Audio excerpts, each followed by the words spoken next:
Hey guys, we're back. We actually have a very special guest that we didn't even know about. This is Bill Watterson. Surprise! And he is the voice actor and face mocap actor, mocap actor for Jim Peyton. And the facial reference. We actually scanned Bill's face and mapped it to the character. So we had to add a little bit of extra fuzz, and some extra definition because Bill's a nice slim guy and we need to bulk him up a little bit. But his face is Jim's face. Yeah, you'll see these eyebrows. If you look closely, guys, you'll see a subtle resemblance here. So, can you tell us a bit about what that experience was like, doing the acting for Jim? Oh, it was such a blast. The writing is so solid. It was easy. The cast was top down. Everybody was on point at all times, and the writing was so natural and conversational that even when it got emotional or when it had these huge builds, it was never difficult. It was never. You said exactly what you would say in that situation. Yeah. You know, it was never forced, and there wasn't a whole lot of, because of the nature of Jim's character, there wasn't a whole lot of space future techno mumbo jumbo. Yeah. That was other people's problem. No. I would just get to walk in and be like, yeah, whatever. Which was just great. It was great. That's my pocket. So you also did the motion capture stuff. Was that actually pretty physically exerting? Or it is. I had done about 3 months of mocap on another game years ago. So I was experienced with the suit and some of the discomforts of the suit. Right. But that thing does not breathe. So no matter how cold they keep it, and I think you have to turn off the AC for audio purposes. So the room can start to heat up, and there's lights everywhere, obviously. So you're drinking lots of bottles of water and not going to the bathroom at all. It's a very sweaty suit, and thankfully we got to do some stunts and some rolling around. It wasn't just the chatter, which is the most fun stuff to do. Yeah. But obviously, once your body heats up and the suit doesn't breathe at all, pretty hot, pretty quick. You're hot for the rest of the day. Yeah. One of the things I've talked about in interviews that some people may not know about is, unlike most game mocap and VO that's done kind of per actor and sort of all separate and then brought together in the game afterwards, the technique that we used for LP3 actually had the cast in the scenes. Yeah. So when Bill's doing a scene with the actor that plays Braddock, who's his foreman, his boss, and Bonnie Roman, who's the scientist, the three of them are actually in that mocap volume at the same time, and we're taking that mocap data at that same time. So later on, when they go to do the camera angles, they've actually recreated that scene virtually, and now they can take the camera and move it around. It's the same technique that they used for Avatar film. And so, at least from the developer's point of view, what that does is it allows a much more natural performance, because Bill doesn't have to try to guess at who he's looking at and who he's talking at. You just eyeball to eyeball the whole time. There were a couple off-the-cuff moments. I don't know how many of them might have stayed in the game, but it's just a testament to how much chemistry we're able to build by standing side by side and working together. It's almost like and rehearsing together and everything. Doing a play. It was very much like doing theater, because you're getting all your coverage at once. In film and television, you would shoot the scene from a wide angle, then you would go in and you get close-ups on different actors. But because you're surrounded by cameras, you run the entire scene from beginning to end, like in theater. I see. And it's also like in theater in that you're imagining the environment and you're imagining the robots, and that there weren't that many actual tangible props that we used. It was mostly up there as a this, down there as a this, and it's cold. Go. Which I guess would be quite a challenge when you're actually that hot in the suit. Right. It's really hot on this ice planet, guys. Yeah. So I have to ask, to somebody who's seen all the cinematics in the game thousands of times now through debug, what was your favorite scene to work on?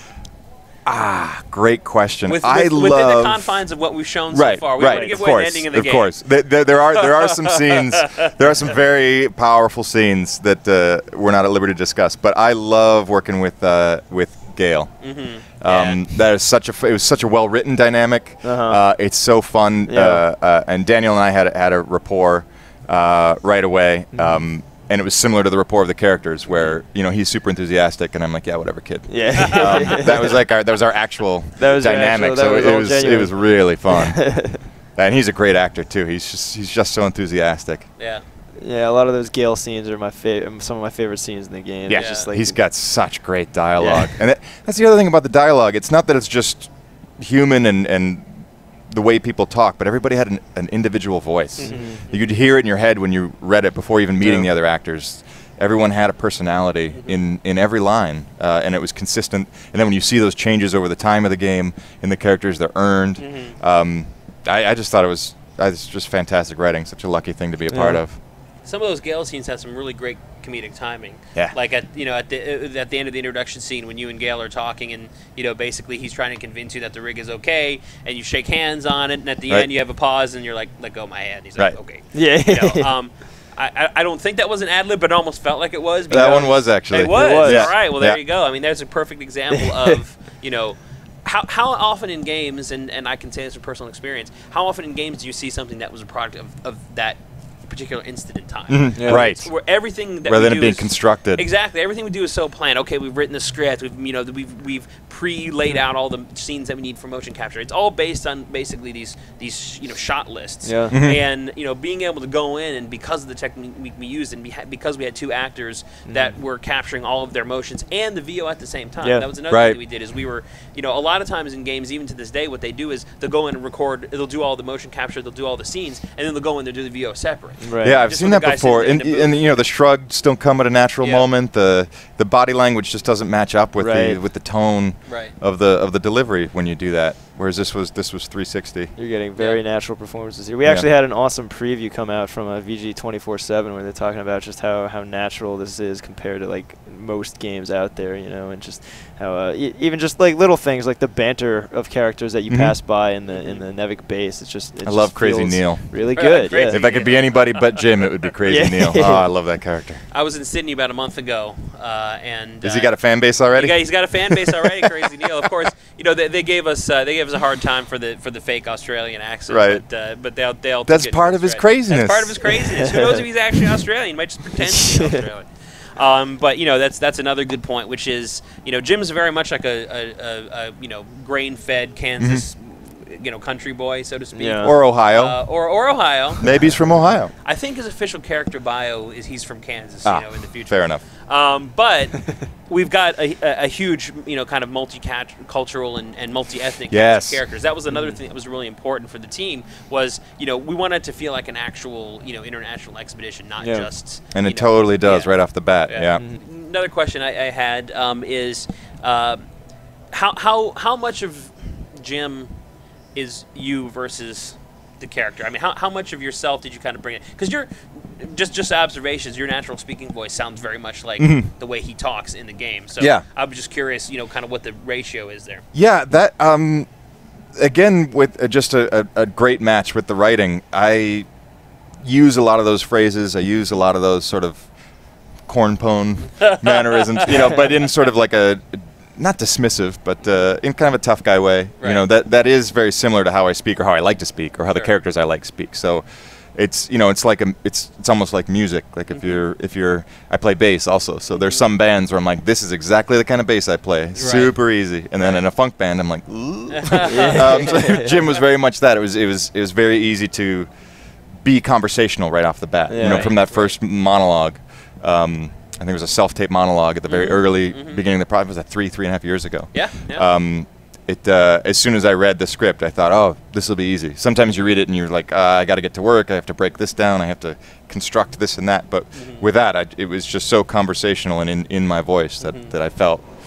I put on a pair of cowboy boots and I was like, this is going to be easy. Well, I remember the casting process. It was very interesting because for the character of Jim, it had the most convoluted casting process because we did an initial proof of concept kind of trailer, which was our reveal trailer, that was done with the CG house called Blur here in Los Angeles. Oh, yeah. Right. And for the purposes of that, because we didn't have the final Jim character design yet, they actually went in and scanned an actor, one of their kind of guys that they use, and then they kind of made him look like Jim. And it's the animation quality and everything was excellent, but we needed a voice, and that's actually where you came in first. Was as sort of the guy to provide the voice for that trailer, and then we sat down and were like, okay, well now for the game we actually have to pick an actor who not only has the voice that we want, but also has to embody the facial features that we need and the expressions that we need and everything. So, when you're doing these techniques of facial scanning and performance capture, you actually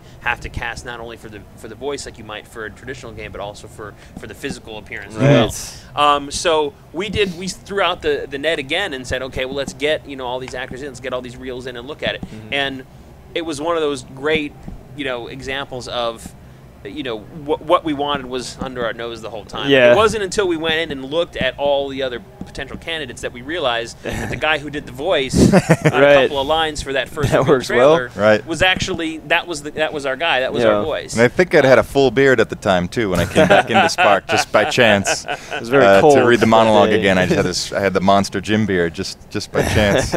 But it felt great to know that it wasn't just us being enamored with that initial read, that we had actually gone through the paces and done it. So definitely, I mean, in my mind, Bill is Jim and Jim is Bill. It's like, I'm always whenever I see Bill, I'm like, I mean Bill. How's the boy? Oh my God, he's real. Hank. I want to thank you for showing up. Oh, of course, my pleasure. This is a nice surprise. Anytime. So. Look forward to his face, slightly modified, or somewhat modified, this August. Well, thank you guys for being here again. Anytime. And we'll be back in 10 minutes with D&D. Take care. Stay tuned.